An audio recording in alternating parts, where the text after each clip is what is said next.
mikroskopis pada tuberkulosis. Nah, sebelum itu saya akan menjelaskan sedikit tentang apa itu penyakit tuberkulosis. Nah, penyakit tuberkulosis ini atau juga sering disebut dengan TBC adalah penyakit paru-paru menular yang disebabkan oleh bakteri, yaitu Mycobacterium tuberculosis. Bakteri TB ini menyebar di udara melalui percikan dahak, cairan, dan saluran pernapasan penderitanya. Misalnya saat ia batuk dan bersin atau juga sering disebut dengan droplet. Gejala utama pada penyakit TB ini yaitu batuk berdahak lebih dari 2 minggu, sesak napas, nyeri pada dada, berat badan menurun, nafsu makan berkurang, dan lain sebagainya. Akan tetapi, bakteri tuberkulosis ini tidak hanya menyerang ke paru-paru, bahkan ia dapat menyerang ke bagian tubuh lain seperti tulang, kelenjar getah bening, sistem saraf pusat, dan juga ginjal. Bahkan jika sudah sangat parah, TB ini juga dapat menyerang sampai ke otak. Nah, untuk memeriksa penyakit TB ini perlu dilakukan pemeriksaan di laboratorium. Dalam pemeriksaan laboratorium ini ada 3 tahapan penting, yaitu yang pertama praanalitik.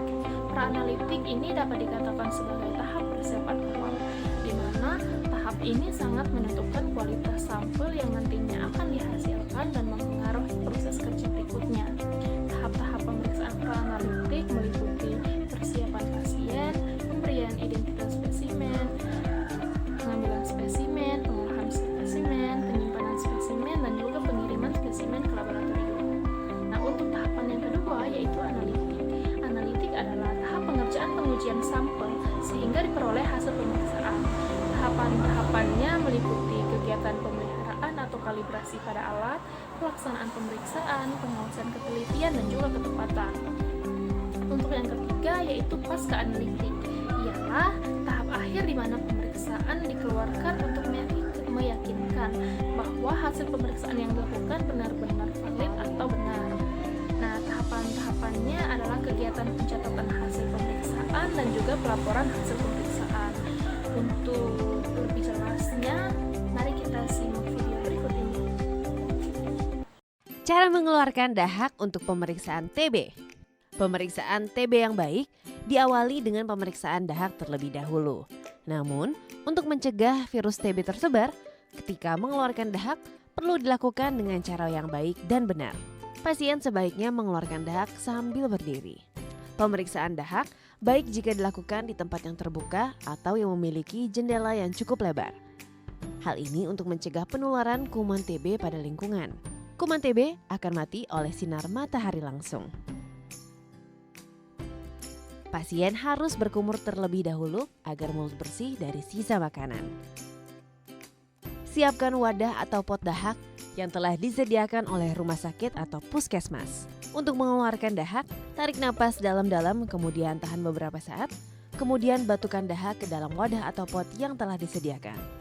Pastikan tidak ada dahak yang jatuh atau keluar dari pot. Pastikan jumlahnya cukup banyak, minimal 1 ml, agar bisa dilakukan pemeriksaan TB dengan baik. Warna dahak yang bagus dan normal adalah kuning, kuning kehijauan, atau kuning kecoklatan. Jika bening, maka itu adalah air liur. Tutup wadah atau pot dengan rapat dan serahkan kepada petugas kesehatan di hari yang sama. Jika dahak tidak dapat keluar atau Anda mengalami kesulitan, coba lakukan di rumah saat bangun di pagi hari. Jangan ragu untuk bertanya dan menceritakan kesulitan Anda kepada petugas kesehatan.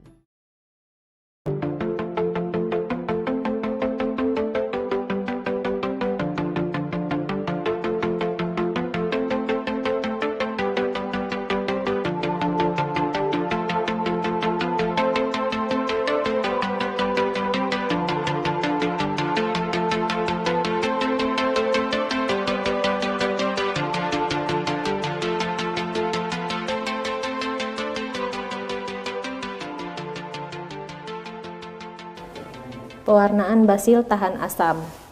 Pertama, kita bersihkan kaca objek dari kotoran dan lemak.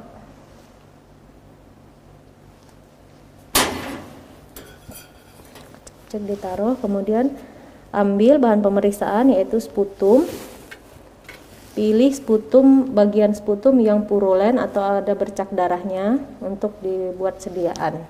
Sebelumnya kita bakar ose sampai berpijar.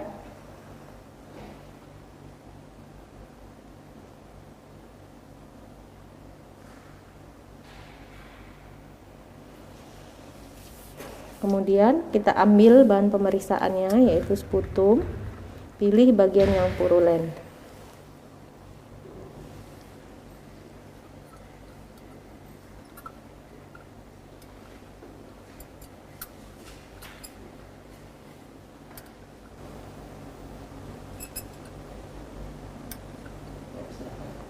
Ya, kita ambil bagian sputum yang purulen, kemudian taruh di kaca objek.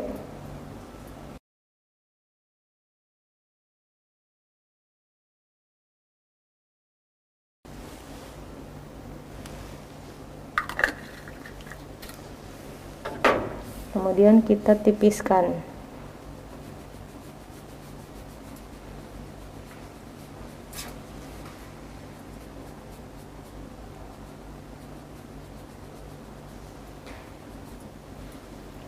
Setelah itu ose dipijarkan kembali sebelum ditaruh ke rak pewarnaan.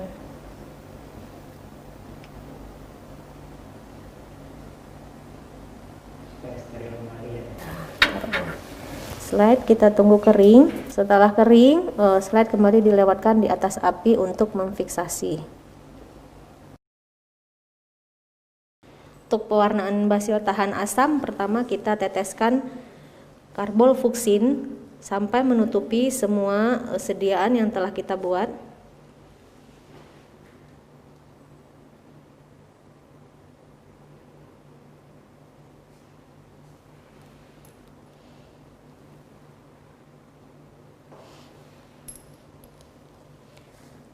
Kemudian kita lewatkan di atas api sampai zat warna tersebut atau sediaan tersebut mengeluarkan asap. Tidak boleh sampai mendidih.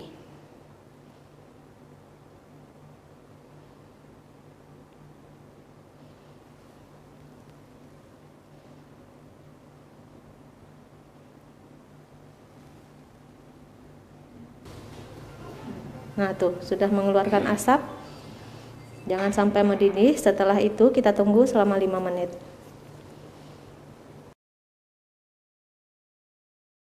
Setelah 5 menit kita cuci di bawah air mengalir sampai tetesannya tidak berwarna lagi atau bening.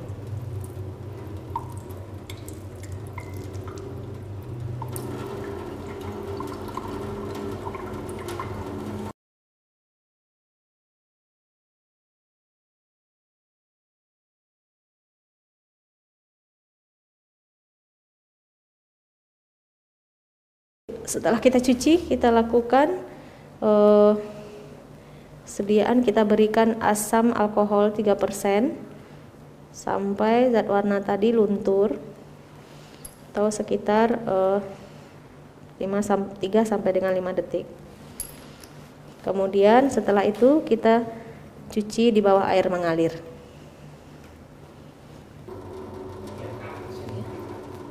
Kemudian kita cuci di bawah air mengalir sampai tetesannya juga tidak berwarna lagi.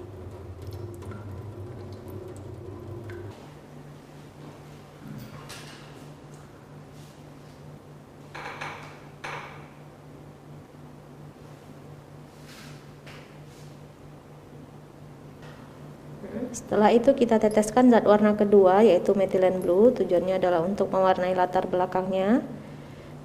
Kita teteskan sampai menutupi seluruh permukaan. Kemudian tunggu selama 1 menit.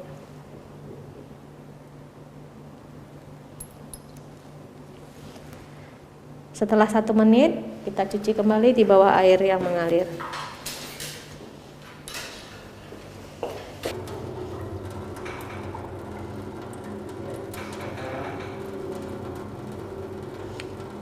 Kita cuci di bawah air mengalir sampai tetesan yang keluar dari ujung kaca objek tidak berwarna lagi.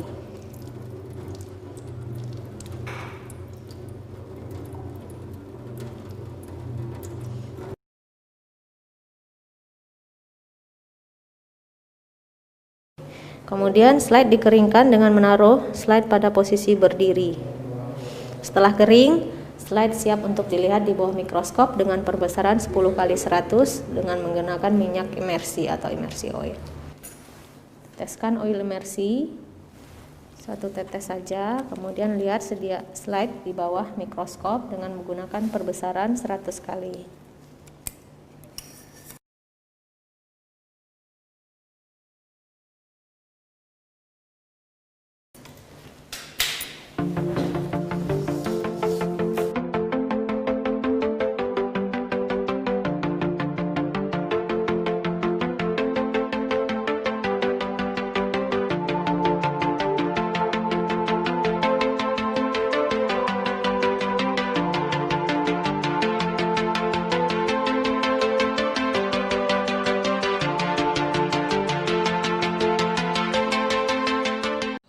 Nah, dari video tadi kita dapat mengetahui bagaimana cara mengambil spesimen dengan benar, bagaimana melakukan tahapan